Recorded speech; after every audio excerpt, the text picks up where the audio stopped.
हाँ जी बेटा, गुड आफ्टरनून जी। एक तो बेटा आप सबसे मेरा भी मन खराब हो रखा है, आप सारे टेस्ट नहीं देते बेटा। जो बच्चे पहले भी टेस्ट दे रहे थे, even they also miss test this time. Akshat तूने भी नहीं दिया ना टेस्ट इस बार? अक्षत, हाँ जी अक्षत। तो मेरे को एक्चुअली ये मेरे दिमाग में से पूरा है कि मेरे को बिल्कुल देना है टेस्ट। तो बेटा कब देना है अक्षत? तुम बच्चे तो रेगुलर थे, तुम लोग ही सर टेस्ट मिस एक्चुअली करोगे। नहीं सर, वो एक्चुअली सर संडे को जिस टाइम पे सर आप टेस्ट ले रहे थे सर, हाँ उस जी। टाइम वो क्या नाम है, तलवार सर और सतीजा सर का भी था। तो बेटा और मैंने आपसे कहा नहीं है, देखो उनका टेस्ट है, पर मैंने आपको कभी फोर्स किया उसी टाइम में दो? आप मुझे 12 बजे दे दो, 1 बजे दे दो, 2 बजे दे दो, यही तो फायदा हमारी क्लास का। हाँ जी अक्षत, सिर्फ अक्षत नहीं बेटा, बाकी सबसे भी जिन्होंने टेस्ट नहीं दिया। मन्नत, अब तो स्कूल के पेपर खत्म। सर वो मैंने आपके साथ वो चैप्टर नहीं करा हुआ था ना, और मैंने उसका एग्जाम भी दिया था, तो इससे मेरे को लगा कि मेरे को टेस्ट नहीं देना। तो मन्नत पर अब मैंने लेक्चर सारे डाल रखे बेटा, थोड़ी सी मेहनत तुझे भी अब करनी पड़ेगी ना। Yes sir. तो ये सब टेस्ट मत छोड़, मुझे ये है कि तुम जितने स्टूडेंट्स मिले हो सभी पढ़ाई में अच्छे हो। सर निकुंज, 2 घंटे में मैं सबमिट कर दूंगा टेस्ट। निकुंज तूने भी नहीं दिया बेटा टेस्ट? निकुंज, हाँ जी Nikunj. Yes sir. Yes sir, क्यों नहीं दिया टेस्ट? सर आपको बताया था मैं कल ही फ्री हुआ था, आपको अच्छा कल परसों तक दे दूँ। हाँ हाँ सर, तेरा फोन आ गया था, ठीक तेरा फोन आ गया था, सॉरी बेटा दिमाग से निकल गया, सॉरी। प्रीत, शुभा, आपने भी नहीं दिए। एक ने शायद कल सबमिट किया है। सर मैंने दे दिया था। हाँ, एक ने किया है, मैं क्या शुभा ने शायद कर दिया। प्रीत, यस। प्रीत, आस्था, बेटा टेस्ट क्यों नहीं देते आप लोग? बाद में आपके पेरेंट्स को मैं क्या आंसर दूंगा? देखो खन्ना सर अगर नेचर वाइज अच्छे हैं तो इतना बुरा हाल मत करो कि तुम लोग टेस्ट ना दो, और तुम्हारा सारा गुस्सा ना मेरा अपने बच्चों पर निकलता है। मैं उनके साथ झगड़ता रहता हूँ, वो मुझे पहले कहते पापा आज टेस्ट था दिया नहीं 12th वालों ने। 11th वाला ग्रुप हर साल अच्छा मिलता है। लास्ट ईयर तुम लोग जो 11th में थे सभी टेस्ट देते थे। नीरज, निकुंज, आर्यन, इन्होंने कभी टेस्ट मिस ही नहीं किए थे लास्ट ईयर। देखो इस साल भी बेटा कंटिन्यू कर रहे हो ना मेरे साथ, क्योंकि आपने लास्ट टाइम टेस्ट मिस नहीं किए, टॉपिक्स क्लियर हो रहे थे साथ साथ, तब आप 12th में भी कंटिन्यू किया। इस साल भी बेटा जो 11th के स्टूडेंट्स मिले हैं वो सारे टेस्ट प्रॉपर दे रहे हैं। जब मैं घर में थोड़ा मेरा मूड अपसेट होता है ना, वो बच्चे पहले ही कहते हैं पापा टेस्ट नहीं दिया 12th वालों ने, तो मैं कहता हूँ क्या आंसर दूं उन्हें भी? क्यों ऐसा करते हो? और तुम्हें से जो बच्चे रेगुलर थे टेस्ट देने में, वो भी अब नहीं दे रहे टेस्ट, फिर बेटा ऐसे बुरा लगता है। हाँ जी, अब लास्ट में किसने ज्वाइन किया अभी? गौरव? हाँ जी बेटा, लास्ट में अभी किसने ज्वाइन किया है? हाँ जी नीरज, नीरज,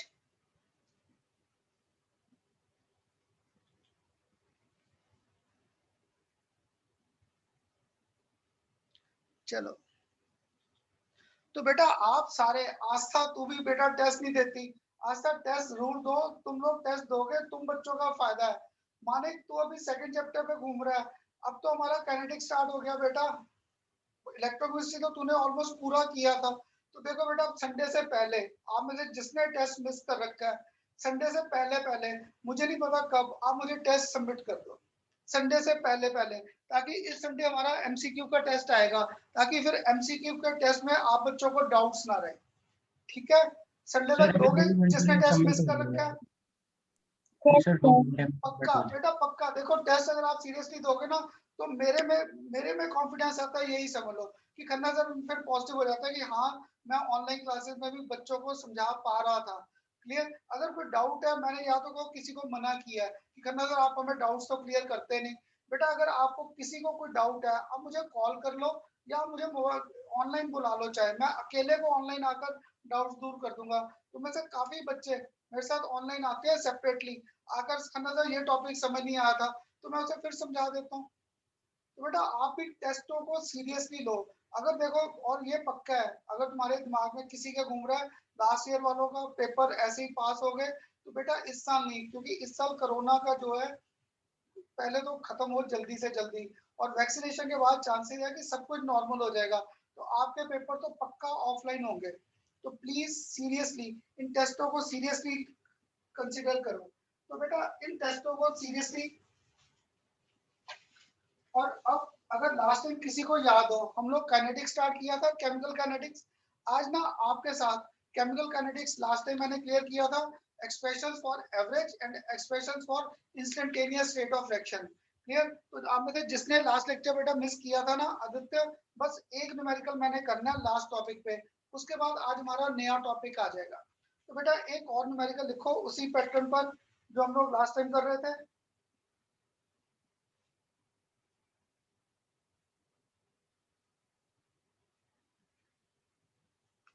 हाँ जी बेटा, एक नेक्स्ट क्वेश्चन लिखो, a chemical reaction, a chemical reaction, और केमिकल रिएक्शन हमें गिवन है twice A gives us 4b plus c, 4b plus c in gas phase occurs in a closed vessel. A chemical reaction twice A gives us 4b plus c occurs in a closed vessel. Concentration of B is found to be increased. The concentration of B is found to increase 5 into 10 raised to power minus 3 moles per liter in 10 seconds. In 10 seconds, calculate first part और एक second, rate of appearance of B, rate of appearance of B, second rate of disappearance of A, rate of disappearance of A. Clear? ये दो चीजें इस बार बेटा find करना है। A chemical reaction takes place twice A gives us 4B plus C. Concentration of B is found to be increased by 5 into 10 raised to minus 3 moles per liter in 10 seconds. Clear? ये 10 second में हमारे पास बढ़ रहा है। अगर ये 10 second में बढ़ रहा है तो we have to find out rate of appearance of B and rate of disappearance of A. तो आदित्य मैंने सबसे लास्ट टाइम आदत डाली थी न्यूमेरिकल करना बाद में, पहले इसका एक्सप्रेशन लिखो। देखो इसका रेट ऑफ रिएक्शन, अब पहले तो ये बताओ यहाँ पे मैं आर एवरेज लिखूं या आर इंस्टेंटेनियस लिखूं? मैं यहाँ पर आर एवरेज लिखूं या आर इंस्टेंटेनियस? हाँ जी बेटा, अब देखो यहाँ पर बेटा टाइम दे रखा है, याद है मैंने आपको लास्ट टाइम किया था, average rate of reaction time can be chosen from our own side. मैंने यहाँ पे खुद टाइम चूज किया 10 सेकेंड। अगर 10 सेकेंड मैंने चूज किया है, that means here we are talking in terms of average rate of reaction. यहाँ पे एवरेज रेट ऑफ रिएक्शन था, तो हमारे पास क्या आ जाएगा, minus half delta A by delta T is equal to plus 1/4 delta B by delta T is equal to, साथ में क्या आ जाएगा, delta C by delta T. Clear? अगर ये आ गया, अब आप बताओगे मैंने आपको यहाँ पे रेट ऑफ अपीयरेंस और एक पूछा रेट ऑफ डिसअपीयरेंस ऑफ ए, तो मैंने आपको इस में से क्या क्या पूछ रखा है, मैंने आपको यहाँ से क्या क्या पूछा है फाइंड करने के लिए, आप बताओगे मुझे?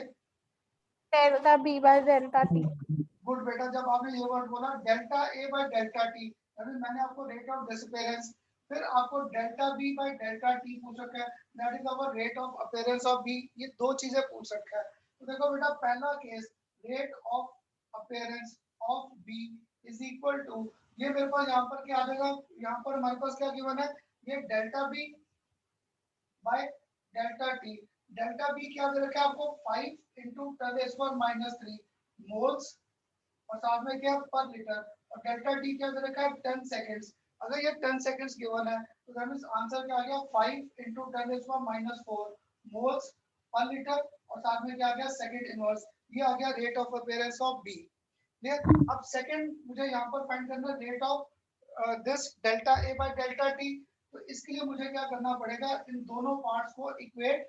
अगर मैंने इक्वेट किया तो delta A by delta T is equal to, ये 2 इधर चला गया, घूम फिर के क्या आ गया, हाफ इंटू, साथ में क्या आ गया 5 into 10⁻⁴, तो घूम फिर कर 2.5 into 10⁻⁴ मोल्स पर लीटर, और साथ में क्या आ गया पर सेकंड। ये था बेटा हमारा डेल्टा ए और डेल्टा टी का कंसेप्ट। क्लियर? तो हर बार न्यूमेरिकल को ध्यान से पढ़ना। लास्ट टाइम जो मैंने दिया था, मैंने आपको दिया था मोल्स पर लीटर पर सेकंड, दैट मींस वहां पर मैंने टाइम नहीं दिया था और खुद कहा था find instantaneous. In this numerical time was given, जिस न्यूमेरिकल में टाइम दे दिया, that mean time can be chosen from my own side. अगर मैं टाइम चूज कर रहा था तो here we talk in terms of delta A and delta T. तो अब बताओ बेटा मेरे साथ लास्ट टाइम का एक simple expression for average rate of reaction and instantaneous rate of reaction, और इनका एक सिंपल सा न्यूमेरिकल सबको क्लियर हुआ कैसे किया? Yes, sir. हाँ जी बेटा, सबको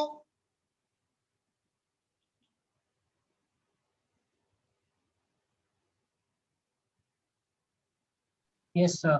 चलो गुड। अगर यहाँ तक क्लियर है तो बेटा आज का लेक्चर ना आपको थोड़ा सा मेरे साथ यहाँ पर 2-3 टॉपिक्स हमारे इकट्ठे डिस्कस होंगे, क्लियर? तो इनको थोड़ा सा आराम से समझने की कोशिश करना, क्लियर? चलो वो स्टार्ट करने से पहले एक और जनरल सा टॉपिक था, factors on which rate of reaction depends.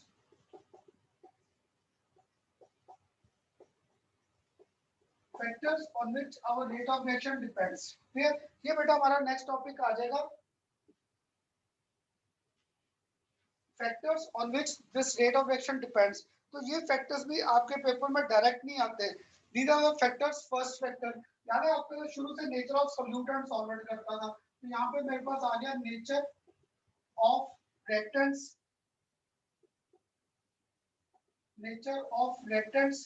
तो रिएक्टेंट्स के बेस पे मैंने आपको दो एग्जांपल दे दिए, twice NO, this reacts with oxygen to give us formation of twice NO2।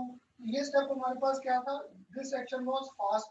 Second reaction दिया carbon monoxide reacts with oxygen to give us formation of carbon dioxide, this reaction was slow, clear? And this reaction was slow, clear? तो देखो बेटा यहाँ पर क्या था, पहला reaction slow है, सेकंड रिएक्शन फास्ट है। थोड़ा सा ध्यान से देखो, मैंने आपको जब स्टार्टिंग में लिखवाया था मैंने क्या कहा था, this chapter deals with expressions for the rate of reaction, factors on which rate of reaction depends and how the reaction proceeds। reaction proceed का मीनिंग क्या था, इधर देखो जब ये प्रोडक्ट बन रहा है क्या हुआ, N और O का बॉन्ड टूटा, O और O का बॉन्ड टूटा और नए बॉन्ड की फॉर्मेशन आ रही है NO2। so that means previous bonds are broken and new bonds are being formed। अगर ये रिएक्शन फास्ट है तो थोड़ा सा लॉजिक सोचो, अगर ये रिएक्शन फास्ट है तो that means energy required to break this bond was less and the energy released in the formation of this bond was more। क्योंकि जिसके पास स्टेबिलिटी है उसके बनने के चांसेस क्या थे, ज्यादा। इस सेक्शन में स्लो है क्योंकि कार्बन मोनोऑक्साइड के पास स्टेबिलिटी क्या थी, ज्यादा। इस बॉन्ड को तोड़ने के लिए मुझे एनर्जी क्या चाहिए, ज्यादा। तो ये पेपर में आपको हर बार कमेंट करना आता है, फास्ट और स्लो हम लोग मेंशन करेंगे, you have to just give reason. तो इसमें पक्का था, since previous bonds NO requires less energy to be broken, that's why this section was fast. इसमें कार्बन मोनोऑक्साइड था और कार्बन मोनोऑक्साइड में हमारे पास क्या था, ट्रिपल बॉन्ड था। तो 11th क्लास में किया था, तीन बॉन्ड्स को तोड़ने के लिए हमें एनर्जी क्या चाहिए, ज्यादा। अगर एनर्जी ज्यादा है तो that means this step was slow in nature. तो बेटा पहला फैक्टर सबको क्लियर हुआ, नेचर ऑफ आवर रिएक्टेंट्स। हाँ जी बेटा, नेचर ऑफ रिएक्टेंट्स क्लियर। और आपके साथ स्टार्टिंग से याद है ली चैटलियर प्रिंसिपल कर रहा था, ये सारे कंसेप्ट ली चैटलियर प्रिंसिपल के साथ ही रिलेटेड थे। सबको पहला factor clear, nature of reactant Yes, sir. Clear. अब इसके बाद बेटा सेकंड आएगा हमारे पास concentration, concentration of reactants, concentration of reactants. तो बेटा आप बता दो, अगर मैं कंसंट्रेशन बढ़ाता रिएक्टेंट्स की तो rate of reaction will increase और डिक्रीज, Increase. है ना, गुड। क्योंकि अगर टेम्परेचर बढ़ा दिया तो दैट मीन रिएक्शन का मैंने इक्विलिब्रियम क्या कर दिया, डिस्टर्ब। तो according to Le Chatelier principle reaction will move in forward direction. तो आदित्य आप मेरे पास बेटा सबसे लेट आए थे, नहीं तो इन सबके साथ मैंने ली चैटलियर प्रिंसिपल सॉलिड स्टेट में भी किया, सॉल्यूशंस में भी किया, इलेक्ट्रोकेमिस्ट्री तेरे साथ आज आ रहा है। तो ध्यान रखना यहाँ पे क्या होता था कि रिएक्शन को इक्विलिब्रियम पर रखना है। तो अगर मैंने कंसंट्रेशन ऑफ रिएक्टेंट्स बढ़ा दी तो दैट मींस उसको क्या लाना पड़ेगा, नीचे, तभी वहां पे इक्विलिब्रियम अटेन होगा। और वो इक्विलिब्रियम कब आएगा, when reaction will move in forward direction. तो that means concentration of reactants का कांसेप्ट तो आसान आ गया। If we increase the concentration of reaction then our rate of reaction will also increase। Third, अब याद करो हम लोगों ने टेम्परेचर का कांसेप्ट कर रखा है, effect of temperature, effect of temperature हम लोगों ने कर रखा है। तो आप बता दो बेटा मुझे, nitrogen reacts with hydrogen, we get formation of twice NH3. फिर इस केस में मेरे पास डेल्टा H क्या था, नेगेटिव। मुझे रिएक्शन को फॉरवर्ड लेकर जाना है, मुझे रिएक्शन को फॉरवर्ड लेकर जाना है। Should I keep low temperature और हाई टेम्परेचर? मुझे अब रिएक्शन को फॉरवर्ड लेकर जाना है, तो मैं रिएक्शन का क्या करूं, यहाँ पर रिएक्शन को फॉरवर्ड लेकर जाना है, तो शुड आई इंक्रीज टेम्परेचर और डिक्रीज टेम्परेचर? सर मेरी स्क्रीन थोड़ी सी ब्लरी है तो थोड़ा सा बड़ा लिख लो।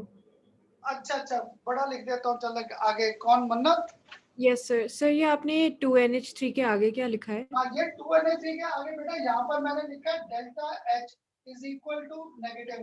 दैट मीन यहाँ पे ऊपर का स्टेप हमारे पास क्या था, एक्सो, और नीचे का स्टेप हमारे पास क्या है, एंडो। तो आप बताओ, मुझे यहाँ पर रिएक्शन को फॉरवर्ड लेकर जाना है, should I keep low temperature और हाई टेम्परेचर? हाँ जी बेटा, क्या करूँ यहाँ पर? Low temperature.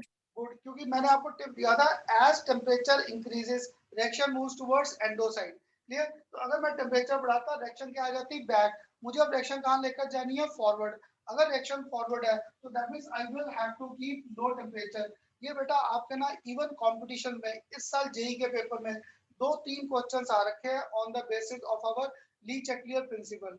तो आदित्य, अगर तुझे ये मुश्किल लग रहा है बेटा, तेरे साथ ना एक बार अलग मैं पहले आपको ये ली चेकलियर प्रिंसिपल क्लियर कर दूंगा, क्योंकि इनके साथ मैंने 2-3 बार ये कंसेप्ट कर रखा था कि as temperature increases reaction move towards endo side. तो अगर टेम्परेचर बढ़ेगा, ये रिएक्शन कहाँ आ जाएगी, बैक। तो फॉरवर्ड पक्का है, this will move at low temperature. तो देखो बेटा, 3 कंसेप्ट तो हो गए हमारे। हाँ जी, 3 कंसेप्ट सबको क्लियर? अब इसके बाद Yes, नेक्स्ट sir. हमारे पास आता है fourth, that is presence of light. Presence of light. तो ये आपके सीबीएसई में बड़ी बार शॉर्ट नोट आ रखा है, what do you mean by photochemical reactions? What do you mean by photochemical reactions? मन्नत, अब पढ़ा जा रहा है? मन्नत, यस सर। पढ़ा जा रहा है? तो बेटा Yes. ये आपके सीबीएसई में शॉर्ट नोट आ रखा है, what do you mean by photochemical reactions. तो क्या था, 11th क्लास में किया था, मीथेन रिएक्ट्स विद क्लोरीन, तो वी गेट फॉर्मेशन ऑफ, यहाँ पे H और Cl क्या कर जाता था, combine, and we get formation of CH3Cl। Clear? तो अब आप बताओ बेटा, ये रिएक्शन फिजिबल है?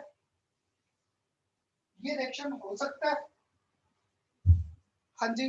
अगर मैं यही कंडीशन लिखता फिर ना होता। अगर किसी को 11th में याद है, halogenation of alkane, this always takes place in the presence of light. तो मैं यहाँ पर या तो लिख दूं सनलाइट, या तो मैं यहाँ लिख दूं सनलाइट। किसी बुक में सनलाइट नहीं, तो किसी में क्या लिखा है, एच न्यू। क्लियर? या तो किसी में सनलाइट लिखा मिल जाएगा, या किसी में एच न्यू। अगर मैंने यहाँ पर सनलाइट नहीं लिखा, तो this reaction was not feasible. So this was example of our photochemical reaction. ये एग्जांपल था हमारा फोटोकेमिकल रिएक्शन का, that these will react among themselves only in the presence of sunlight, then we get formation of haloalkane plus साथ में क्या आ गया, HCl, और इसमें वैरायटी ऑफ प्रोडक्ट्स आते थे। तो ये बेटा आपके सीबीएसई में डायरेक्ट शॉर्ट नोट आ रखा है, give suitable example of photochemical reactions. Clear? इसके बाद हमारे पास फिफ्थ फैक्टर आता है, that is presence of catalyst. Presence of catalyst. बेटा कैटलिस्ट हमारे पास 11th 12th क्लास में एक तो इस चैप्टर में आएगा, आगे effect of catalyst on our reaction, ये आगे डिटेल में टॉपिक भी आएगा। फिर आएगा सेकंड टाइम सरफेस केमिस्ट्री में, वहां पे होमोजेनियस और हेटेरोजेनियस कैटलिस्ट आएंगे। फिर थर्ड हमारा चैप्टर लास्ट में है chemistry in everyday life, there also catalyst role will be played by our medicines, there medicine और drugs they also play catalyst role. तो 3 जगह ये टॉपिक हमारा डिस्ट्रीब्यूटेड है। तो बेटा प्रेजेंस ऑफ कैटलिस्ट ना 11th क्लास में मैंने अपने स्टूडेंट्स को कैटलिस्ट की एक नई डेफिनेशन दिया था, catalyst do take part in the course of reaction and alter the rate of reaction. अब देखो मैंने पॉलिटिशियन वर्ड बोला था, alter the rate of reaction. 10th तक आप पढ़ते थे it increases the rate of reaction, पर बेटा 11th में या 12th में जब करेंगे कैटलिस्ट सरफेस केमिस्ट्री में, तो catalyst not only increase but in certain cases also decrease the rate of reaction. तो most of the reactions, most of reactions, आपने सनलाइट के नीचे क्या लिखा है? बेटा सनलाइट के नीचे ना इसको हम लोग ये भी सिंबल दे देते हैं बुक्स में, H और यहाँ पर न्यू। ये 11th क्लास में किया था, Franks quantum theory, E is equal to h nu, h Planck's constant and nu stand for frequency. This stand for frequency. ये बेटा 11th क्लास में स्ट्रक्चर ऑफ एटम में हमारे पास था, तो किसी बुक में आपको सनलाइट लिखा मिल जाएगा। अगर सनलाइट लिखा नहीं मिला तो हम लोग अगर ये दे दें h nu और मींस सेम थिंग, ये चाहे हम लोग h nu दे दें चाहे sunlight, means one and same thing. ठीक मन्नत? Yes sir. तो बेटा अब फिफ्थ हमारे पास आ गया, most of the reactions rate of reaction increases, rate of reaction increases on addition of catalyst, on addition of catalyst की अगर हम लोग कैटलिस्ट ऐड कर देते हैं our rate of reaction increases। जैसे देखो एक सिंपल सा एग्जांपल अगर मैं आपके साथ देता हूं, नाइट्रोजन, इसे मैंने रख किया hydrogen, we get formation of NH3।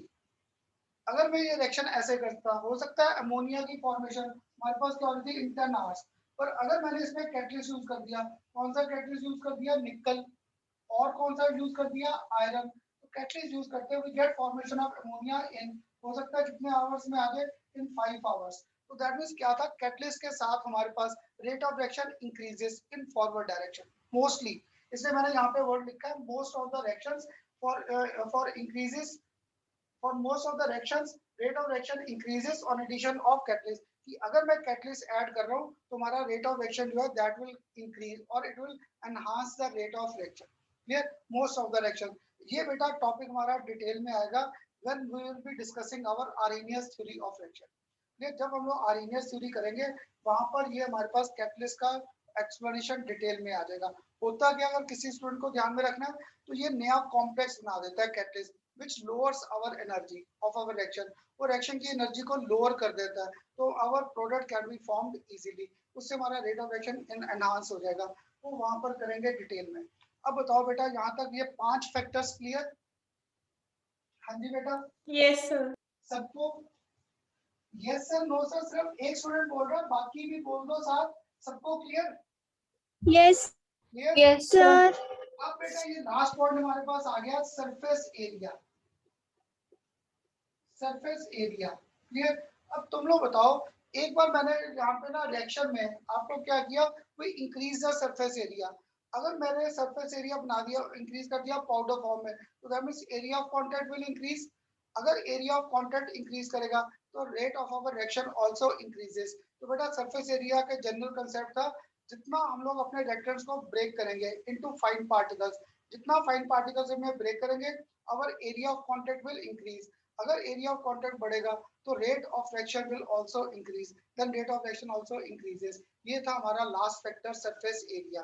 तो पेपर में बेटा कभी भी आपको ये नहीं आए what are the factors on which rate of reaction depends, हर बार आपको इनके एक्सप्लेनेशंस आते हैं। पहला शॉर्ट नोट आ रखा है what do you mean by photochemical reactions, second आ रखा है what is the nature of reactant, how you predict nature of reactant from given reaction. तो अगर रिएक्शन फास्ट है तो दैट मींस रिएक्टेंट्स को ब्रेक करने के लिए we require less energy. Clear? पर अगर रेट ऑफ रिएक्शन क्या स्लो है तो पक्का स्टार्टिंग में रिएक्टेंट्स में को ब्रेक करने के लिए we require large amount of energy, अगर एनर्जी ज्यादा दूंगा तो rate of reaction will get slow down. Clear? ये हमारे कांसेप्ट है। अब बताओ, अब इसके साथ मैंने आपके साथ 3 टॉपिक्स डिस्कस कर लिए इस चैप्टर के। First expressions for average rate of reaction, second expressions for instantaneous rate of reaction, और थर्ड किया factors on which hour rate of reaction depends. अब बताओ बेटा ये 3 कांसेप्ट्स तो क्लियर? हाँ जी बेटा? Yes sir. अक्षय सबसे पूछ रहा हूँ, सबको क्लियर? Yes sir. हाँ जी सबको?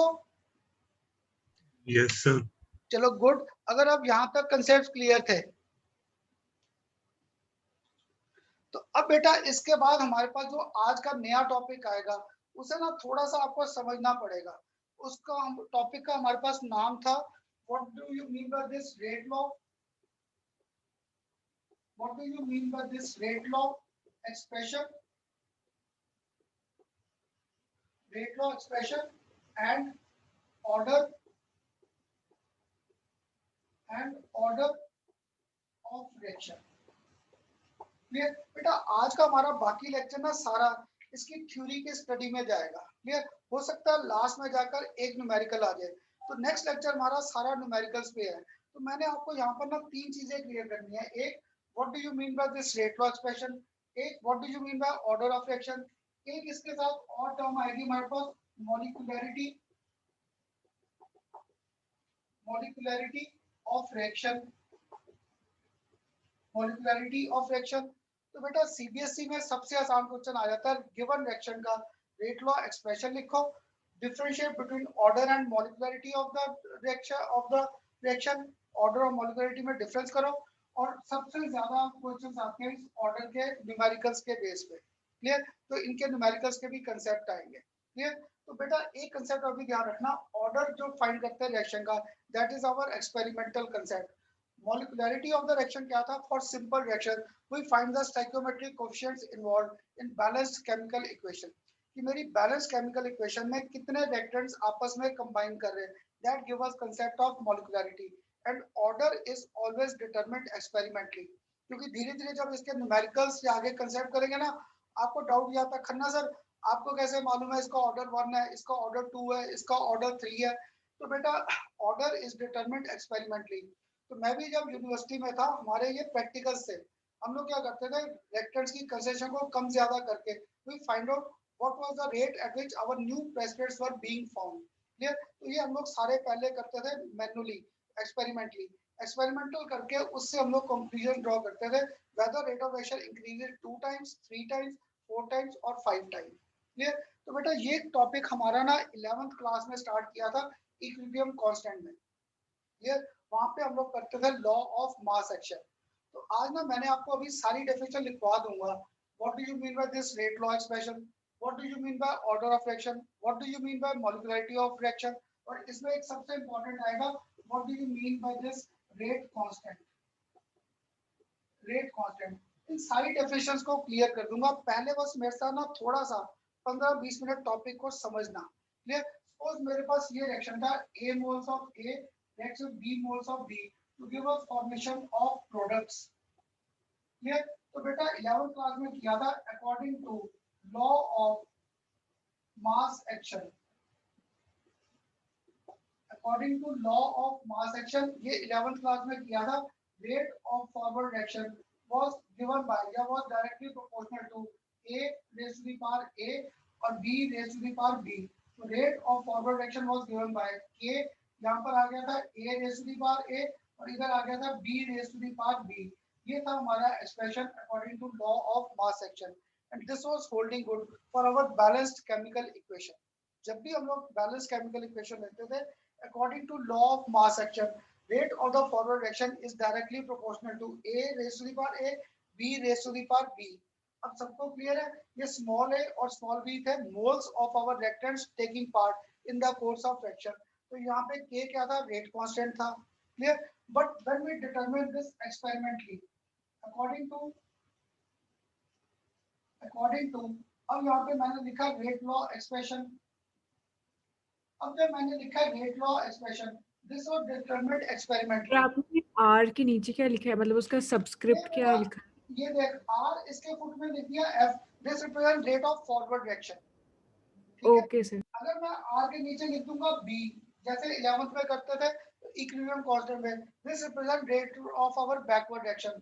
तो मैंने ना यहाँ पर बेटा इस चैप्टर में हमें forward rate of reaction forward direction में लेकर चलने, that's why I have written RF, rate of forward reaction is directly proportional to AB और इनके number of moles involve.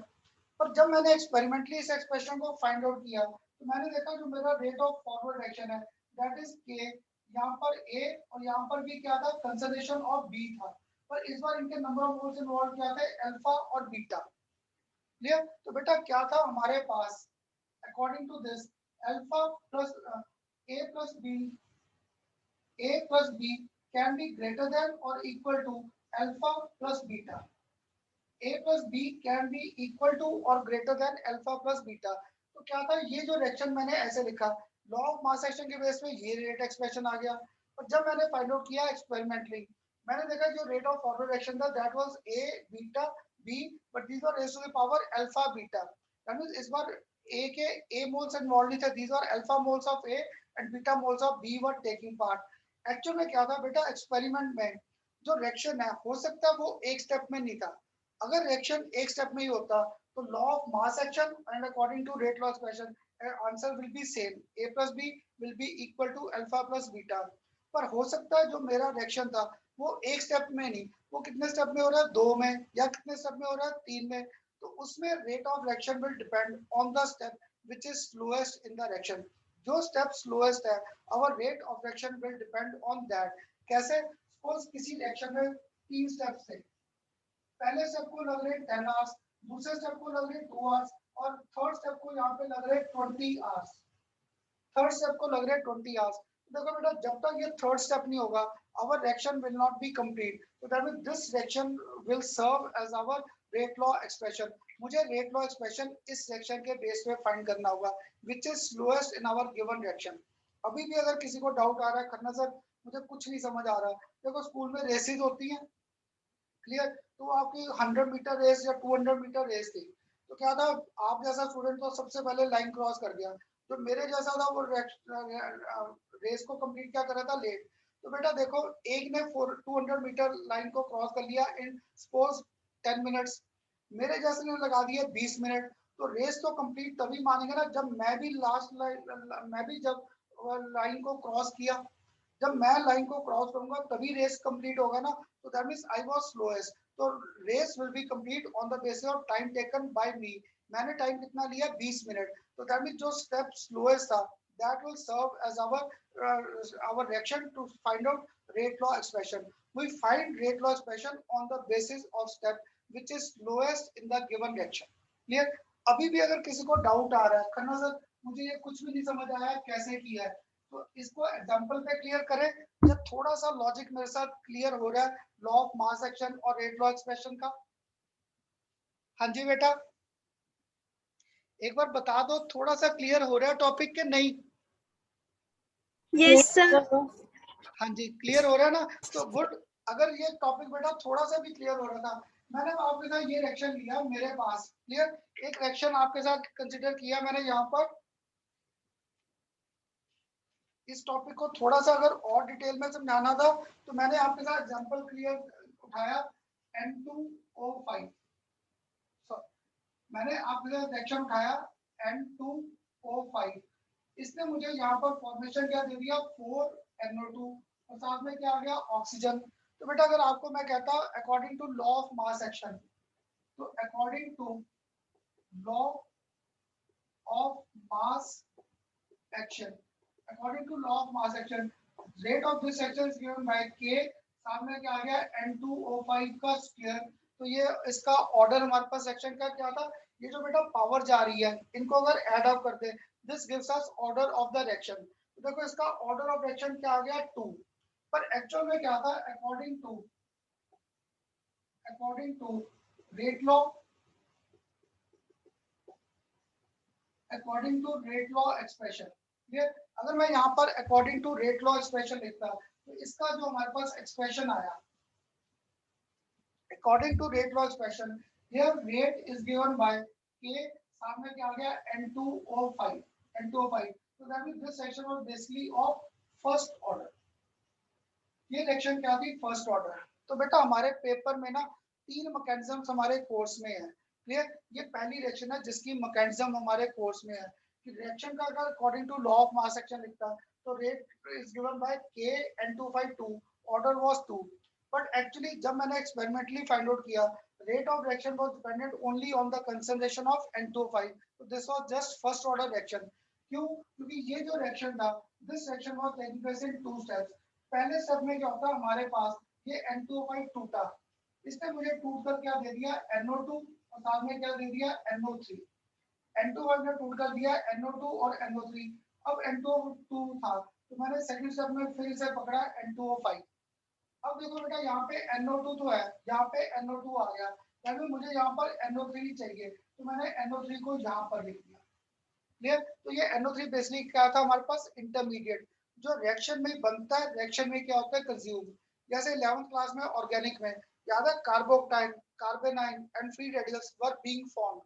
कार्बोक्टाइन, carbanion, free radical बनते थे, पर रिएक्शन में बनते थे, रिएक्शन में क्या हो जाते थे, कंज्यूम। तो यहाँ पर ये NO3 क्या था, इंटरमीडिएट था, पहले स्टेप में बना, दूसरे स्टेप में ये NO3 रिएक्शन में पार्ट ले गया, तो यहाँ पे we get formation of thrice NO2 और साथ में क्या आ गया ऑक्सीजन। अब इन दोनों स्टेप्स को अगर ऐड अप करो तो NO3 और NO3 कट गया, N2O5 और N2O5 ट्वाइस N2O5, 3 और ये 4 4 NO2, साथ में क्या आ गया ऑक्सीजन। रिएक्शन ऊपर वाला ही आ गया। तो एक्चुअल में क्या था, this reaction was taking place in 2 steps. तो आज मेरे साथ ध्यान रखना बेटा, इंटरमीडिएट स्टेबल नहीं है, जिससे ये क्रैम ना हो, तो याद रखना इंटरमीडिएट स्टेबल नहीं है। एक बार इंटरमीडिएट बन गया, it immediately takes part in the course of action, that means intermediate stable नहीं है, तो इसकी फॉर्मेशन क्या होगी, स्लो। तो फर्स्ट स्टेप इज स्लो, पहला स्टेप हमारे पास स्लो है and second step is our fast. That's why rate law expression is written on the basis of step which is slowest. अगर स्लोएस्ट था तो इसमें r k, साथ में क्या आ गया N2O5। बेटा पिछले 5-6 साल से तो हमारे पास इसका क्वेश्चन नहीं आ रखा, हर बार न्यूमेरिकल्स आए हैं। तो मुझे लगता है आपके पेपर में इस बार ऐसा क्वेश्चन आ सकता है कि though this section appears to be second order but according to rate law expression it is of first order, give suitable example. तो पेपर में आज तक आपको मैकेनिज्म ऑफ रिएक्शन डिफाइन करना नहीं आया, इसके क्वेश्चंस आ रखे। तो क्या था, अभी लॉ ऑफ मास एक्शन के बेस पे ये एक्सप्रेशन आया and according to rate law expression k r is equal to k N2O5, that's why this reaction was of first order। और आज एक लॉजिक याद रखना, जिस स्टेप में इंटरमीडिएट बनता है, जिस स्टेप में इंटरमीडिएट बनता है दैट इज स्लोएस्ट स्टेप। अगर वो स्लोएस्ट है that will be serving as our rate determining step, वो हमारे पास रेट डिटरमिनिंग स्टेप होगा। तो बेटा अब बताओ आप सबको लॉ ऑफ मास एक्शन और रेट लॉ एक्सप्रेशन का थोड़ा सा कंसेप्ट क्लियर हुआ? डेफिनेशंस अभी लिखवा दूंगा, सभी क्लियर हुआ ये टॉपिक के नहीं? Yes, sir. ये लास्ट वाला पार्ट रिपीट करना। हाँ जी बेटा, हाँ मतलब ये लास्ट जो आपने रिएक्शन वाला दिया ये रिपीट कर दो। हाँ ये पता क्या, मतलब जब मैं यूनिवर्सिटी में पढ़ता था हमारे पूरा एक चैप्टर था बेटा, पूरा एक सेमेस्टर था जिसमें we used to study mechanism of reactions. तो मेरे सर ने कहा था संदीप मैकेनिज्म्स याद नहीं होती, तो मैं देखो ये रिएक्शन के मैकेनिज्म लिखनी थी, पेपर में आ गया राइट डाउन इट्स मैकेनिज्म। तो क्या था इसमें रेट डिटरमिनिंग सब में एक ही रिएक्टेंट है, तो मैंने N2O5 को पकड़कर पहले तोड़ दिया, इसने टूटकर क्या दिया NO2 और NO3।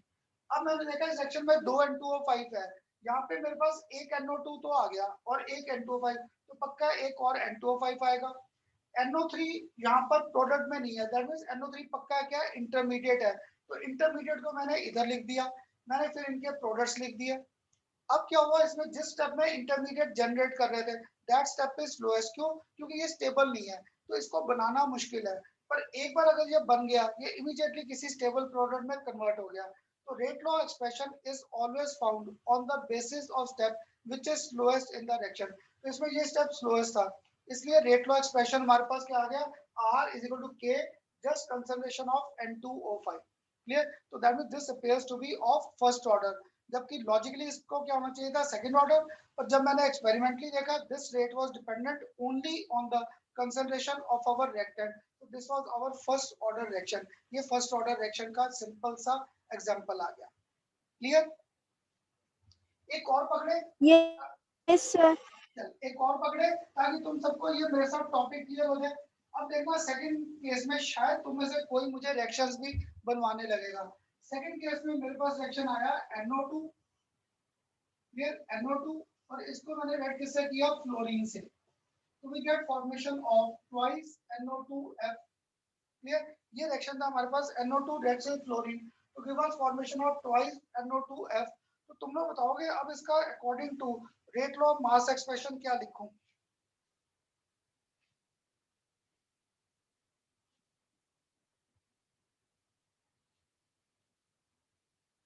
हाँ जी बेटा, अब मेरा according to law of mass action, according to law of mass action rate is equal to k, यहाँ पर क्या आ गया NO2 का स्क्वायर और साथ में क्या आ गया फ्लोरीन। क्लियर? तो देखो ये 2 है ये 1 है, तो इसका ऑर्डर ऑफ रिएक्शन अभी आपको डिफाइन कर दूंगा। ऑर्डर 2 + 1 को मैंने क्या कर दिया ऐड, तो ऑर्डर क्या आ गया 3। Clear? But according to rate law, according to rate law expression, this is R is equal to K, साथ में क्या है NO2 और साथ में क्या कंसंट्रेशन ऑफ फ्लोरीन। तो इसका ऑर्डर क्या आया हमारे पास घूम फिर के, ऑर्डर इक्वल टू 1+1, इसका ऑर्डर क्या आया 2। क्लियर? तो बेटा इसका पक्का था, जैसे ही ये लॉ ऑफ मास एक्शन और ये आंसर सेम ही आ रहा, तो that means this reaction was also taking place in series of steps. ये रिएक्शन भी मेरे पास सीरीज ऑफ स्टेप्स में है। तो पहले स्टेप में यहाँ पर हमारे पास क्या हुआ, मेरे पास फर्स्ट स्टेप और यहाँ पर क्या आएगा सेकंड स्टेप। तो NO2 और फ्लोरीन को मैंने रेड किया, तो मेरे पास क्या आ गया NO2F। अब बताओगे आप क्या लिखूं साथ में, this section was taking place in 2 steps, पर रेट डिटरमिनिंग स्टेप में ये है। तो NO2 और फ्लोरीन तो रेड करेंगे, NO2F तो दैट मींस साथ में एक F फ्री हो गया। हाँ जी, लिख सकता था पहला स्टेप ऐसे कि नहीं? हाँ जी बेटा, यस सर। अगर ये लिख सकता था। अब पक्का है ये F इधर तो है नहीं, तो हमें ये F पक्का रोल प्ले कर रहा है इंटरमीडिएट का। अब यहाँ से ऊपर से एक और किसकी आने की हमारे पास पॉसिबिलिटी थी NO2, ये दोनों ने रेड करके मुझे क्या दे दिया NO2F। अब देखो ये F और F कट गया, क्लियर? तो मेरे पास क्या रह गया यहाँ पर प्रोडक्ट में ट्वाइस NO2F और इधर मेरे पास क्या आ गया twice NO2 reacts with fluorine. तो डायमंड घूम फिर के ऊपर वाला रिएक्शन आ गया। अब बेटा आप बताओ मुझे इस फर्स्ट और सेकंड स्टेप में कौन सा स्टेप स्लो है और कौन सा स्टेप फास्ट? फर्स्ट वाला स्लो है। गुड, ऊपर वाला स्टेप हमारे पास स्लो आ जाएगा क्योंकि इसमें इंटरमीडिएट जनरेट हो रहा है और इसमें इंटरमीडिएट यूज हो रहा है, तो दिस स्टेप इज फास्ट। तो बेटा ये था हमारा ऑर्डर का concept. That means this section was basically taking place in 2 steps, और जो स्टेप स्लोअर था उसमें NO2 और F2 कंबाइन करके बना रहे थे NO2F plus intermediate was being generated. This step was slow. अगर ये स्टेप स्लो था तो this was serving as our rate determining step, ये मेरा रेट डिटरमिनिंग स्टेप था। तो ऑर्डर के लिए हम लोग क्या करते हैं, इन पावर्स को ऐड अप। अगर मैंने इन पावर्स को ऐड अप कर दिया that gives us order of our given reaction. तो बेटा अब बताओ मेरे साथ law of mass action, rate law expression और ऑर्डर का कांसेप्ट क्लियर हुआ कि नहीं? हाँ जी बेटा, yes sir. Yes sir. Clear हुआ? तो अभी भी ना मैं डेफिनेशन नहीं लिखवा रहा क्योंकि मैंने आपके साथ ना यहाँ पर बेटा बुक के 3 टॉपिक्स इकट्ठे उठाए थे, law of mass action expression, rate law expression, order, molecularity और एक और क्या पकड़ रखा था मैकेनिज्म। तो अगर मैं यहाँ पे मैकेनिज्म का कांसेप्ट पहले खत्म कर देता, एक लास्ट एग्जांपल और था हमारा इसी का। बेटा ये तीनों रिएक्शन जो बोर्ड पर अभी मैं लिखी है ना 2 और ये थर्ड, ये हमारे सीबीएसई के कोर्स में है मैकेनिज्म्स। क्लियर? तो ये थर्ड हमारे पास रिएक्शन आ गया, मेरे पास था NO2, इसको रेड किया carbon monoxide and we get formation of CO2 और साथ में क्या आ गया NO। तो इसके बेस पे रेट ऑफ रिएक्शन हमारे पास क्या आ जाएगा K according to law of mass action, NO2 और CO आ जाएगा। एक्चुअली क्या था, इसका ऑर्डर 2 था but it was independent of the consideration of CO। तो this section was also taking place in 2 steps. ये रिएक्शन भी हमारे पास 2 स्टेप में थी। पहले स्टेप में क्या होता है, इसका रेट लॉ एक्सप्रेशन जो था हमारे पास rate is equal to K, वो हमारे पास क्या था NO2 का square. This was our rate law expression, this was our rate law expression. बेटा ये हमारा रेट लॉ एक्सप्रेशन था, that mean rate determining step में ये दोनों इन्वॉल्वड है। तो बेटा हर साल ना जब मैं 14 में पढ़ाता हूँ तो तुम में से कोई ना कोई स्टूडेंट मुझे अब रिएक्शंस बनवानी स्टार्ट कर देता है। तो देखो यहाँ पर इसका मैकेनिज्म पेपर में आ रखा था, आपको ये दे रखा था rate law expression is this. तो दैट मीन यहाँ से ये पक्का है रेट डिटरमिनिंग स्टेप में ये दोनों NO2 इन्वॉल्वड है। मैंने क्या किया, पहले स्टेप में पक्का है NO2 और NO2 रेड करेंगे। अब आप बताओगे अगर ये दोनों रेड करें क्या मिल सकता है प्रोडक्ट? अगर ये दोनों NO2 के मॉलिक्यूल पहले स्टेप में रेड कर रहे हैं, what are the products which can be formed easily? F2NO2। Good, एक तो देखो NO बनेगा ही बनेगा, ऊपर दे रखा है तो एक ऑक्सीजन फ्री हो गया, इधर कंबाइन कर गया तो साथ में NO3 आ गया। अब सेकंड स्टेप में पक्का है ये NO3 तो पार्ट लेगा ही लेगा क्योंकि NO प्रोडक्ट में है पर ये NO3 नहीं है। अब यहाँ से NO2 तो आ गया, बचा कौन सा CO। अगर हम इन दोनों को रिएक्शन में पार्ट लिया तो एक तो CO2 बनेगा और साथ में मेरे पास क्या आ जाएगा NO2। अब दोनों को करो इकट्ठा, अगर इकट्ठा किया NO3 के साथ NO3 गया, NO2 के साथ ये NO2 गया, तो रिएक्शन क्या रह गया NO2 combines with CO to give us formation of NO और साथ में क्या आ गया CO2। तो आ गया बेटा ये स्टेप। अब तुम लोग बताओ फर्स्ट और सेकंड में मुझे भूल गया कौन सा step slow, which step will be slow. हाँ जी बेटा, इनमें First कौन सा वाला। स्टेप स्लो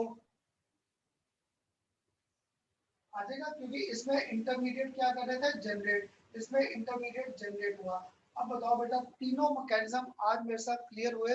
पहला N25 का, सेकंड किया है NO2F का और थर्ड किया है NO2 combines with carbon monoxide. ये तीनों मैकेनिज्म्स हमारे कोर्स में है। Clear?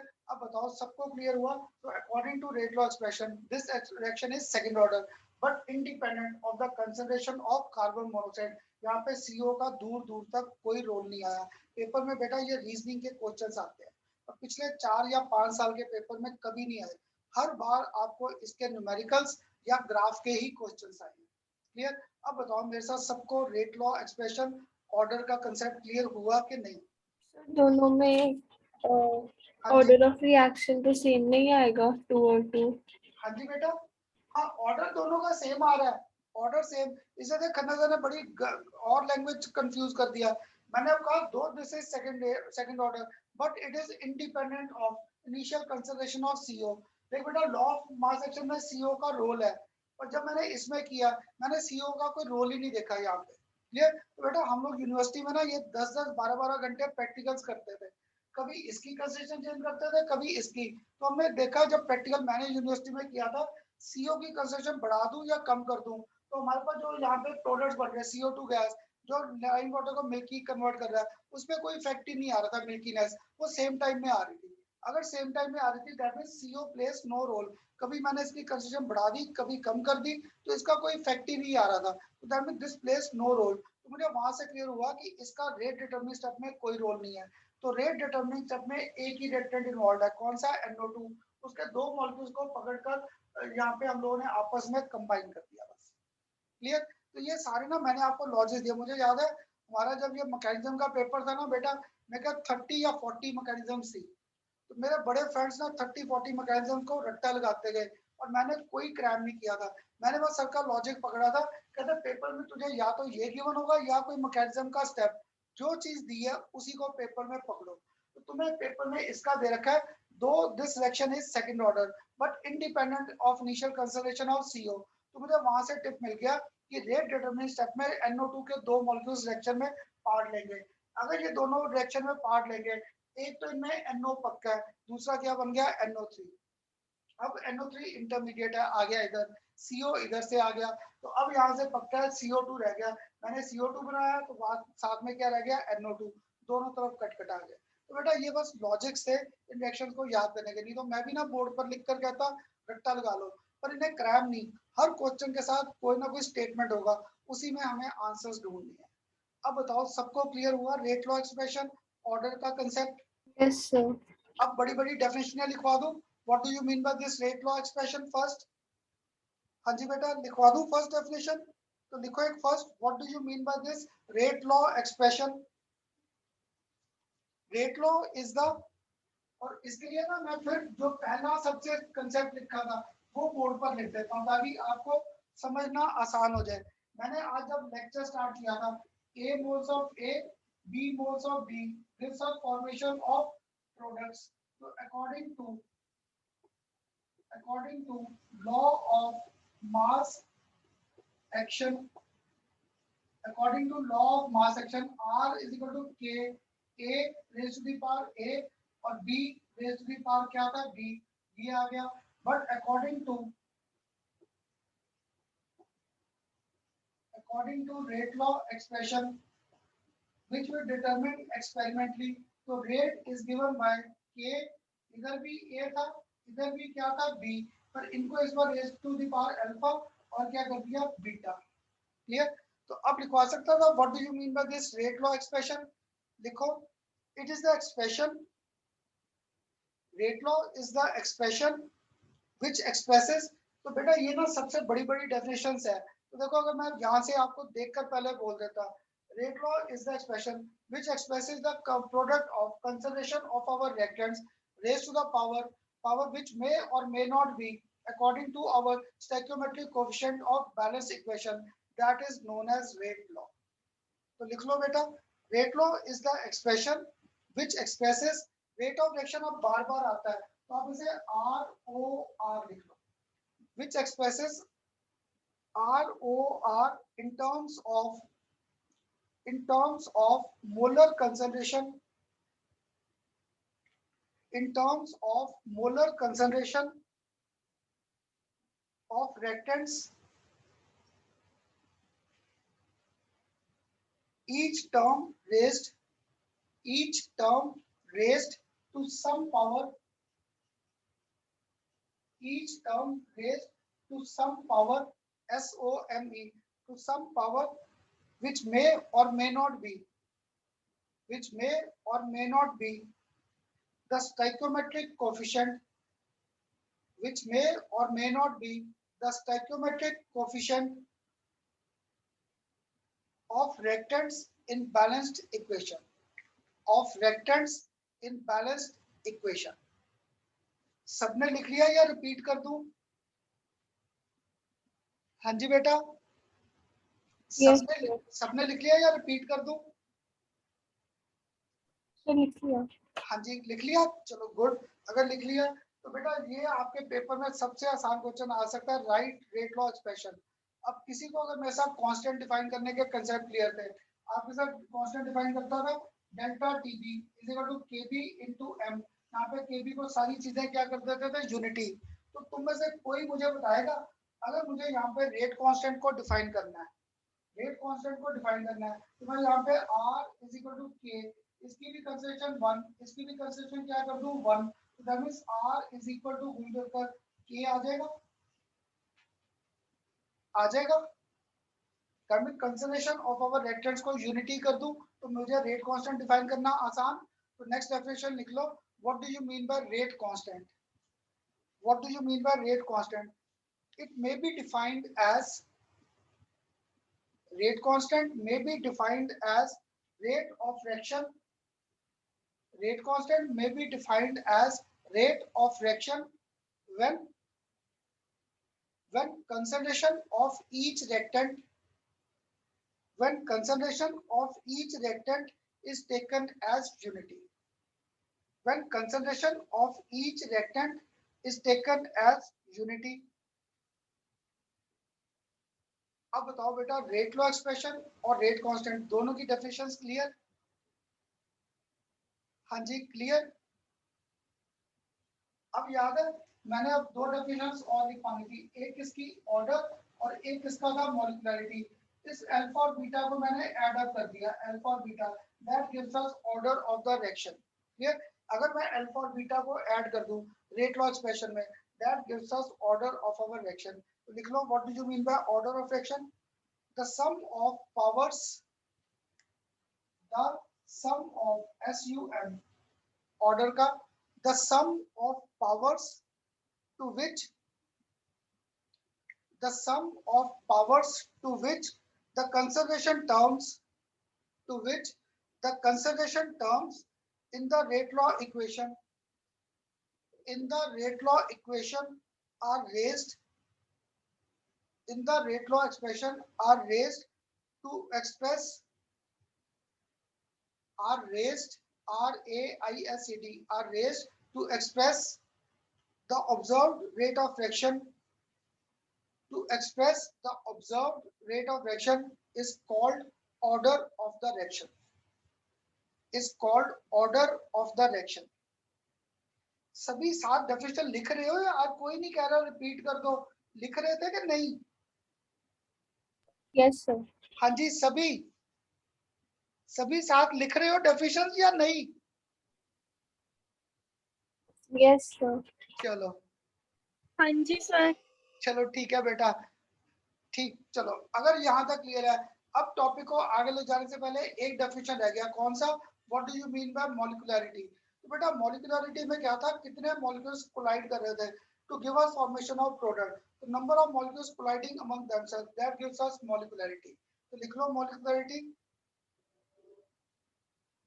The number of atoms, molecularity की definition, the number of atoms or ions or molecules, the number of atoms or molecules or ions which must collide with one another, which must collide with one another simultaneously.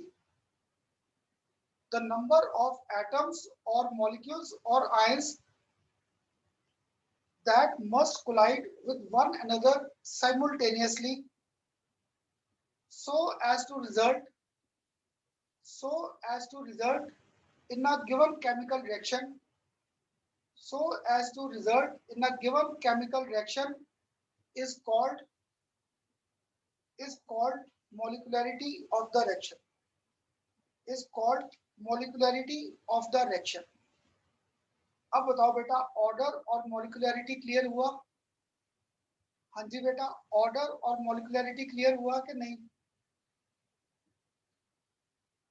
हाँ जी, clear? Yes, sir. Clear? अब बेटा इसके ना numerical start करने से पहले मुझे बस क्या था यहाँ पर, अब इसके न्यूमेरिकल स्टार्ट करने के पहले इस टॉपिक के मुझे units of rate constant clear करना था। Clear? Units of rate constant. तो बेटा आज ना मैंने थ्योरी का पार्ट काफी करा दिया, जहाँ पे आपने ये डेफिनेशंस खत्म की है, उसके बाद ना एक पेज छोड़ दो, उसमें हम लोग कल करेंगे different examples of our order of fraction.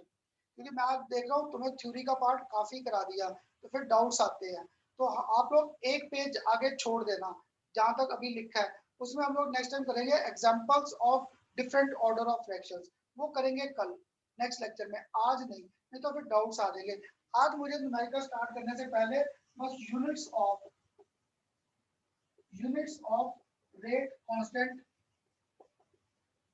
Units of rate constant के मुझे ये क्लियर करना है, what are the units of our rate constant. तो बेटा जैसे अगर आप लोग मुझसे पूछोगे के यूनिट्स क्या है, तो जीरो ऑर्डर के बेटा यूनिट्स है मोल्स पर लीटर पर सेकंड। अगर करें फर्स्ट ऑर्डर के तो के यूनिट्स आ जाते हैं सेकंड ऑर्डर, और अगर आप आपको अगर करना सर थर्ड ऑर्डर के फोर्थ ऑर्डर के क्या है मुझे याद ही नहीं, मुझे ना ये यूनिट्स याद ही नहीं रहते। This was for our zero order and this was for our first order. ये मुझे आगे के यूनिट्स आते नहीं, मुझे ना इसका फॉर्मूला ड्राइव करना आता है जिससे we can find out units of our rate constant easily. तो मुझे यहाँ पर इसके लिए जनरल सा कांसेप्ट क्लियर था, जो मेरे पास रेट ऑफ द रिएक्शन है that is dx by dt, rate of the reaction is equal to dx by dt। यहाँ पे ये k है और यहाँ पर क्या था concentration raise to the power क्या था n। ये मैं जनरल सा एक्सप्रेशन लिख सकता था, क्यों? क्योंकि मेरे पास कंसेप्ट था, मेरे पास a को कन्वर्ट किया किसमें, प्रोडक्ट्स। मुझे मालूम नहीं ए का 1 मोल है 2 मोल है 3 मोल है, यहाँ पे मैंने क्या कर दिया n। तो अभी देखो इसका एक्सप्रेशन लिखा था rate of reaction is equal to dx by dt, change in concentration over time taken. Clear? और साथ में क्या था k concentration raise to the power n। तो अब देखो यहाँ पर k के यूनिट्स मेरे पास क्या आ सकते हैं, dx by dt इनटू यहाँ पे क्या आ गया कंसंट्रेशन, यहाँ पर मेरे पास क्या आ गया कंसंट्रेशन, इसे क्या कर दिया raise to the power n। बेटा तुम्हारी बुक्स में ना इसको क्या कर रखा है उन्होंने, कंसंट्रेशन dx भी क्या था कंसंट्रेशन है, टाइम को सपोज मैंने क्या ले लिया सेकंड्स में, तो यहाँ पे भी into concentration, concentration n।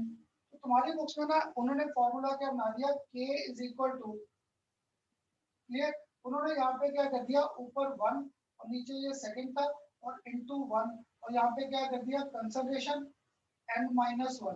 Clear? तो बेटा इस फॉर्मूले से ना मुझे तो आपकी सेम में डाउट्स ही डाउट्स रहते थे कैलकुलेशन में, तो मैंने थोड़ा सा फॉर्मूले को चेंज कर दिया। मैंने क्या कर दिया ऐसे फॉर्मूले को चेंज, कंसंट्रेशन तो है n को ले गया ऊपर तो 1 माइनस n, और सेकंड्स को भी ले गया ऊपर इनवर्स। ये था बेटा general formula for finding units of our k। Clear? तो क्या होता पेपर में आधा मिनट भी लगता ये रिलेशन ड्राइव करने में। Na gives us formation of products, तो rate is equal to dx by dt, k concentration का क्या था raise to the power n कर दिया। अब यहाँ पर k is equal to dx by dt concentration by n, तो मैं कंसंट्रेशन को ऊपर ले गया तो कंसंट्रेशन 1 माइनस n, टाइम क्या आ गया दिस। अब कंसंट्रेशन में ज्यादा बेसिक यूनिट्स क्या थे मोल्स पर लीटर, और इधर 1 माइनस n साथ में क्या था सेकंड इनवर्स। तो देखो अगर ये जीरो ऑर्डर था, यहाँ पे ये वैल्यू जीरो, यूनिट्स क्या रह गए मोल्स पर लीटर पर सेकंड इनवर्स। जब ये 1 था n की वैल्यू 1 की, 1 माइनस 1 0, ये term 0 raise to the power 0 1, तो यूनिट्स क्या रह गए सेकंड इनवर्स। तो बेटा आप बताओ what will be the units of second order. यहाँ पे सेकंड ऑर्डर अगर ये रिएक्शन था तब मैं यूनिट्स क्या लिखूं? What will be the units of our reaction if this is of second order? अगर ये सेकंड ऑर्डर है तब यूनिट्स क्या आएंगे? हाँ जी, इतना मुश्किल तो नहीं पूछा?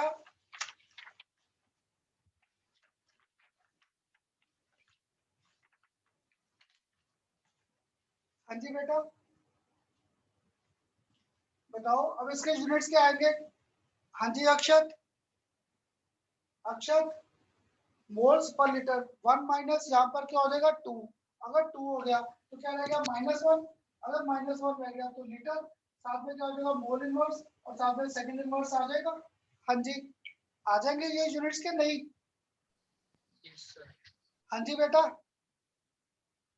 Yes sir. आएंगे। तो ऐसा करो, मुझे भी अभी भी तुम्हारा यस सर एक आध बार सुनने को मिला है मुझे, तो मैं यहाँ पर फिर दोबारा लिखता हूँ और अब आप बताना। क्लियर? मैंने आपको दे रखा है के यूनिट्स का फॉर्मूला, कंसंट्रेशन यहाँ पर क्या था 1 माइनस एन, और टाइम सपोज मैंने खुद दे रखा है सेकंड इनवर्स में। अब आप बता दो, अगर मेरे पास यहाँ पर ऑर्डर था, तो अभी मुश्किल नहीं रहता, ऑर्डर 4 था, एन की वैल्यू 4 थी, this section of fourth order, तो अब आप बताओगे के यूनिट्स क्या होंगे? Moles, litre inverse, 1 minus n और सेकंड इनवर्स। अब आप बताओगे के यूनिट्स अगर एन की वैल्यू 4 है। हाँ जी बेटा क्या आ जाएंगे यूनिट्स? हाँ जी कोई तो बोल दो।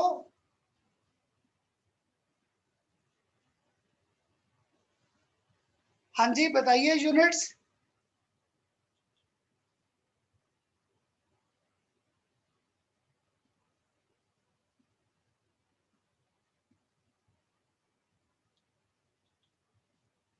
हाँ जी बेटा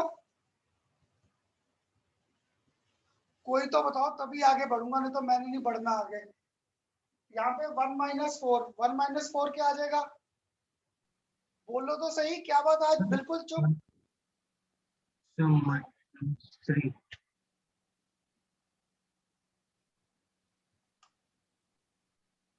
मोल पर लीटर -3 सेकंड -1। हाँ जी आप बोल, दोबारा बोल, क्या बोला बेटा? मोल्स पर लीटर हाँ ऊपर -3 सेकंड -1। गुड बेटा। अब देखो आ गया क्लियर, क्योंकि यहाँ पे 1 माइनस 4 था तो क्या हो गया -3, तो -1 और -3 क्या हो गया लीटर 3, और मोल क्या हो गया -3 और साथ में सेकंड इनवर्स। ये बेटा आपका कंपटीशन तक का सबसे कॉमन क्वेश्चन है, find units of rate constant. तो मुझे यूनिट्स सारे नहीं आते, रट्टा नहीं लगता, मुझे ये फॉर्मूला ड्राइव करना आसान लगता है। तो एक आध बार आपके सीबीएसई के पेपर में सिंपल ये डेरिवेशन आ रखा है, डेराइव दिस रिलेशन और साथ में इसके न्यूमेरिकल्स के कंसेप्ट। तो बेटा अब बताओ, आज सबको मेरे साथ आज कह रहा था ना थ्योरी पार्ट ज्यादा आएगा, तो आज थ्योरी पार्ट में rate wise question, what do you mean by order of fraction, molecularity of the reaction, और साथ में मैंने फिर इनके थोड़े से आपने कंसेप्ट कौन से डिस्कस किए, how we can find the units of our rate constant. सबको यहाँ तक का टॉपिक क्लियर हुआ? हाँ जी बेटा यहाँ तक का टॉपिक हाँ जी सर। क्लियर? तो बेटा हाँ जी मुझे 3-4 बच्चे बस बोलते हो, बाकी सब क्यों नहीं? हाँ भाई क्या बात, खन्ना सर इतने बुरे लगते हैं? अक्षत, अक्षत, आदित, मानिक, सबसे पूछ रहा हूँ, खन्ना सर इतने बुरे लगते हैं, कुछ आंसर ही नहीं करते हो, गलत ही कर दो, मैंने कौन सा डांट लगानी है? हाँ भाई हाँ जी अब तो बोल भी नहीं रहे, चुप करके बैठ गए सारे, जैसे पता नहीं खन्ना सर ने क्या डांट पिला दी। सिर्फ टेस्ट हो गई, कहा टेस्ट दे दो रेगुलर, तुम बच्चों का फायदा है, अच्छे अच्छे कॉलेजेस में जाओगे, मुझे अच्छी टर्म्स में याद रखोगे, मुझे और क्या चाहिए? हाँ भाई अक्षर। Yes sir. यस सर अब बोल रहा है, जब मैं क्वेश्चन पूछ रहा था तब क्यों नहीं बोल रहा था? सर तब बोला था सर, वो आंसर मेरे को, मैं कंफ्यूजन हो रहा था कि बेटा मैंने मैंने कौन सा डांट, या तो को खन्ना सर आप डांट बड़ी लगा देते हो, हम नहीं आंसर करते आपकी क्लास में, मैंने कभी किसी को डांटा?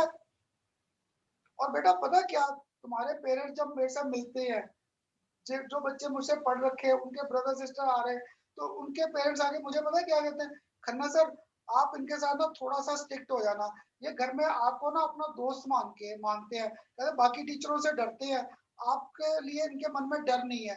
तो बेटा मैं क्या कहूँ अब पेरेंट्स उनको कि मैं भी यही चाहता हूँ मेरे लिए डर ना रहे, रिस्पेक्ट रहे ना रहे वो बात की बात, पर डर मत रहे, क्योंकि यार डर रहा ना तो मैं जैसे तुम्हारी सेज में 10th क्लास तक डरता था अपने टीचर से, मैं कोई डाउट ही नहीं पूछता था। बेटा ये तो मैं 11th 12th में जब गया या जब यूनिवर्सिटी में गया, जब पढ़ाई खत्म होने पे थी, तब टीचरों से मेरा डर खत्म हुआ था लाइफ में। और वहां पे मुझे इतने अच्छे टीचर्स मिले ना यूनिवर्सिटी में जाकर, कॉलेजेस में, उन्होंने मेरा डर बिल्कुल खत्म कर दिया। और मैं सोचता था मुझे अगर 10th में अच्छे टीचर ऐसे मिल जाते तो शायद मैं कुछ और ही आगे करता। पर यही तुम बच्चों को बस कहता हूँ, डरो मत, मैं कौन सा डांट लगा रहा हूँ या कुछ कह रहा हूँ, है ना। तो जो आंसर तुम्हें गलत आ रहा है ठीक आ रहा है, मुझे आंसर जरूर करो बेटा। मुझे ना पता है क्या, देखो अभी बेटा ऑनलाइन क्लासेज है, जब तुम लोग मेरे साथ बात करते हो, आंसर करते हो, तब मुझे लगता है हाँ आप मेरी क्लास में अटेंटिव हो। ये तो मुझे लगता है बेटा टाइम देख रहा है, ये टाइम नहीं हुआ अभी, इसने बोलना बंद कब करना है, बोलना बंद करे तो हम लोग चले घूमने जाए या खेलने जाए या कुछ और पढ़े। तो बेटा ऐसे मत करो, आप सभी मुझे आंसर किया करो क्लास में, ठीक है। अब बताओ आज के लॉजिक्स क्लियर, एक न्यूमेरिकल भी कर ले ताकि आपको पता लग जाए इसके न्यूमेरिकल नेक्स्ट लेक्चर में कैसे आएंगे। यस करे एक सर। न्यूमेरिकल, लिखो बेटा एक न्यूमेरिकल।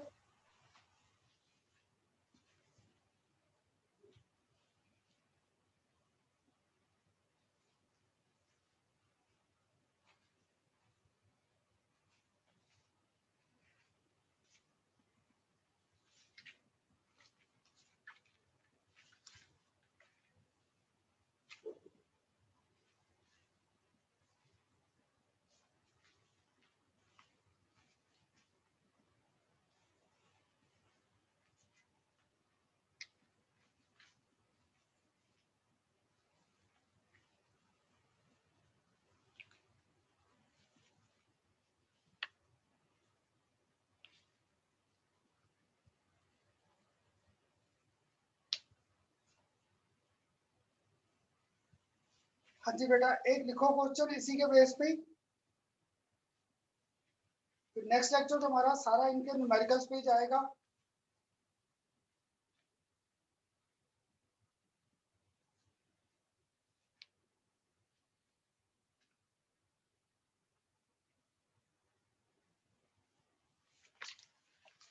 हाँ जी बेटा एक लिखो, rate law for the reaction is found to be, rate law for the reaction is found to be, के यहाँ पर हमें दे रखा है NO2 माइनस, साथ में दे रखा है हमें I माइनस, और साथ में कर रखा है यहाँ पर H प्लस स्क्वायर। हमें रेट ऑफ रिएक्शन गिवन है NO2 माइनस I माइनस और साथ में क्या दे रखा है H plus square. How would rate of reaction change, और यहाँ पर तीन कंडीशन दे रखी है। How would the rate of reaction change when concentration of H plus is doubled? When concentration of H plus is doubled. Second, when concentration of iodide is half. इसकी concentration मैंने क्या कर दी half. और third, when concentration of each reaction is tripled. When concentration of each reactant is tripled. Clear बेटा, ऐसे questions आपके CBSE और competition में सबसे कॉमन है। तो देखो इसके दो पार्ट्स तो पहले मैं करूंगा, नेक्स्ट आप। मैंने आपको यहाँ पे रेट लॉ एक्सप्रेशन दे रखा है और कहा what will happen to the rate of reaction when concentration of H plus is doubled, when concentration of I minus is half, when concentration of each reactant is tripled. तो देखो इसका general expression तो मेरे पास ये है, suppose इसकी concentration A, इसकी concentration B और इसकी कंसंट्रेशन क्या है C, लिख सकता था। तो अब H प्लस की कंसिस्टेंट क्या कर दी डबल, अगर डबल किया तो R is equal to k, मैंने A की कंसिस्टेंट को चेंज नहीं किया, B के चेंज नहीं किया, इसको क्या कर दिया डबल। तो डबल यहाँ पर 2C का क्या हो गया स्क्वायर, अगर स्क्वायर हो गया तो ये घूम के क्या आ गया 4K AB स्क्वायर। अगर ये आ गया तो मेरे पास जो नया रेट है दैट बिकम्स 4 टाइम्स R हो गया। तो ये जो नया रेट आया हमारे पास, तो जैसे इसका देखोगे जनरल एक्सप्रेशन भी लिख दूं R इज इक्वल टू के, ए बी और साथ में क्या आ गया सी स्क्वायर। ये आ गया हमारे पास आर का जनरल एक्सप्रेशन।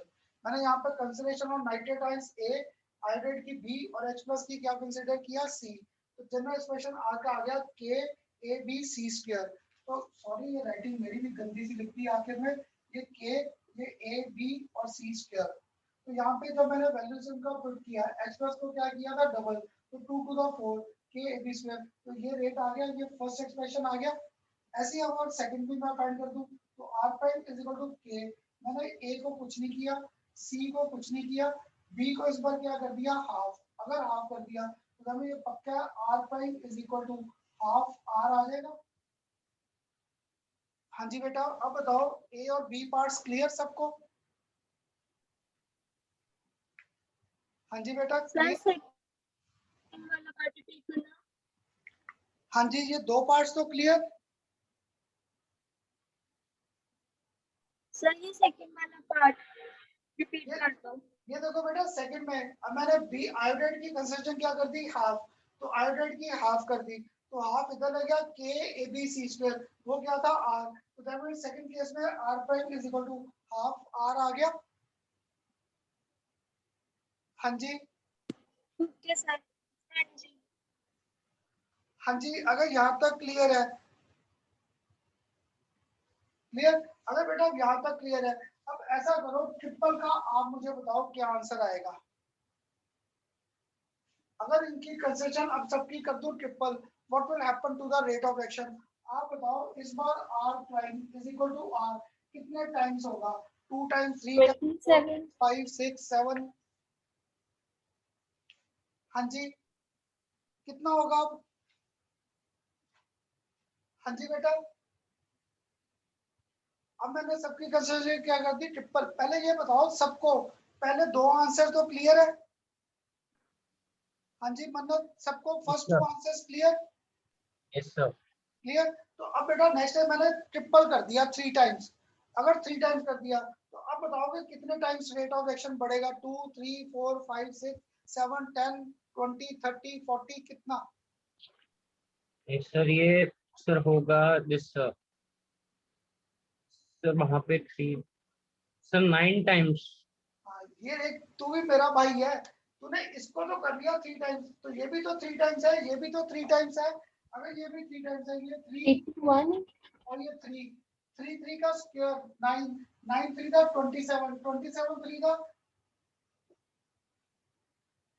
ये आ रखा है कंपटीशन में सबसे कॉमन लास्ट पार्ट, क्योंकि इनमें तुम बच्चे गलती कर देते हो। तूने अब अक्षर क्या किया, इसका तो कर दिया, पर मैंने कहा ना consideration of each reactant is tripled, सबकी कंसिडरेशन ट्रिपल की है। तो ये भी 3 ये भी 3 और ये भी 3, ये 3 का क्या था स्क्वायर, तो 3 3 का 9 9 3 का 27 27 3 का 81, तो rate of action will become 81 times. आज बेटा अभी मैंने इस टॉपिक का सबसे आसान एक न्यूमेरिकल किया है। अब नेक्स्ट लेक्चर ना हमारा सारा इसी के न्यूमेरिकल्स पे जाएगा, फिर न्यूमेरिकल्स और साथ में हमारे पास डेरिवेशंस आएंगी। अब बताओ क्लियर हुआ ये न्यूमेरिकल सबको? हाँ जी बेटा क्लियर? Yes sir. क्लियर? तो पहले Yes, आप sir. ये बताओ मुझे 9 टाइम कैसे निकाल दिया था आंसर? हाँ जी अक्षर, इसको 3 Yes. का स्क्वायर तो कर दिया बेटा, ये भी 3 यस है। सर, वो मैं वही सर मेरे दिमाग में सर वो था कोई बात नहीं ये बेटा, इसलिए ना मेरे साथ आता रहना। ऐसे न्यूमेरिकल अगर आपको याद हो, आपने 11th में भी किए होंगे इक्विलिब्रियम कांस्टेंट के, इक्विलिब्रियम कांस्टेंट के भी ऐसे ही न्यूमेरिकल्स आते थे। अगर वहां पे नहीं क्लियर हुआ, आज मैंने सिर्फ एक न्यूमेरिकल किया है। नेक्स्ट लेक्चर बेटा हमारे इनके 5 या 6 न्यूमेरिकल्स आएंगे। क्लियर? वो 5-6 न्यूमेरिकल जब करेंगे धीरे धीरे लॉजिक क्लियर होगा। पर बेटा आप सबने संडे से पहले पहले जिसने टेस्ट मिस किया है, अगर आपको है कि खन्ना सर अच्छा पढ़ा रहे हैं, मन से पढ़ा रहे हैं, हमें कोई छुट्टी नहीं कर रहे, रेगुलर है, क्लास में कोई हंसी मजाक नहीं करते, अगर आपको 1% भी लगता ना खन्ना सर सीरियसली पढ़ाते हैं आपको, तो बेटा वो बच्चा मुझे पक्का टेस्ट सबमिट करेगा बिफोर संडे। संडे से पहले पहले मुझे आपने टेस्ट इलेक्ट्रोकेमिस्ट्री का जरूर सबमिट करना है। ठीक ठीक बेटा, बोल तो दो yes sir no sir. Yes sir. पक्का करना है सबने। ठीक चलो सर करेंगे। क्लियर? अभी 2 घंटे में ही कर दूंगा सर। हाँ आराम से आज बस कर देना जरूर। तो बेटा क्लियर टॉपिक करें क्लोज? हाँ यस जी सर। क्लियर, चलो ओके बेटा, ओके जी।